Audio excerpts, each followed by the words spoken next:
Hari ni aku ada satu plan yang lain untuk rancangan berbuka puasa. Instead of pergi bazar atau buka puasa dekat rumah, but this time kami akan berbuka puasa dekat masjid. And we choosing Masjid Negeri as tempat berbuka puasa.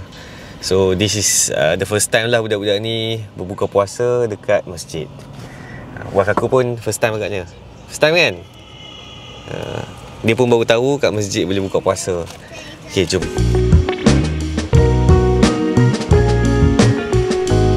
Memang datang sini tengok beraturnya sangatlah panjang.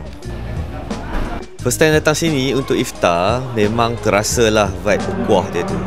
Rasa macam satu komuniti besar datang makan sama-sama, tak kira siapa pun kita.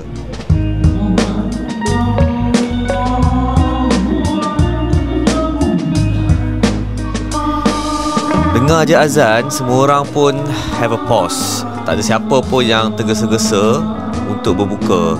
Semuanya tenang, makan kurma dulu, tak pun minum air, ambil masa untuk enjoy the meals.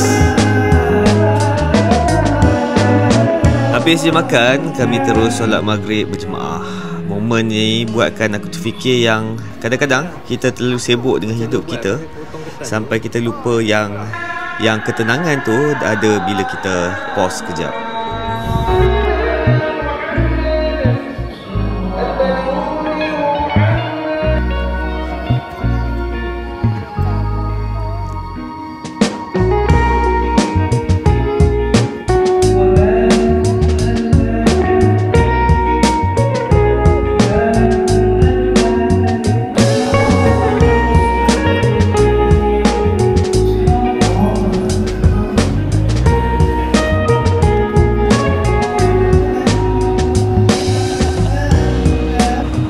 Okay, kami baru saja selesai solat tarawih bersama. So dah lama aku tak experience benda ni. Last time adalah masa sekolah menengah dulu. Glad to feel this way again. Dulu sekolah aku kat belakang masjid ni je. Jadi setiap kali bulan Ramadan tu memang akan bertarawih kat sini lah. Cuma kadang-kadang kat surau. So benda ni sedikit sebanyak dia mengembalikan sedikit lah memori. Okay, macam mana pengalaman berbuka puasa dekat Masjid Negeri? Best. Rare kan? Kena beratur. Actually tempat-tempat lain sebenarnya tak adalah sampai kena beratur. Jadi kat sini je. Dan selalunya tadi kita nampak ada macam makanan-makanan itu kan. Kadang-kadang selalunya akan ada orang datang top up. Orang sedekah lah letak barang makanan lain. Tadi lepas kita beratur tu actually ada lagi donat. Oh ya ke?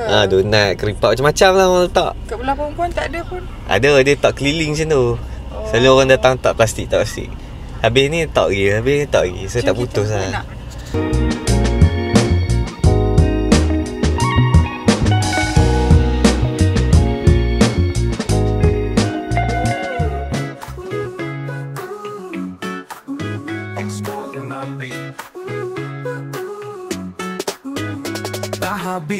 Dah habis vlog hari ini sampai sini.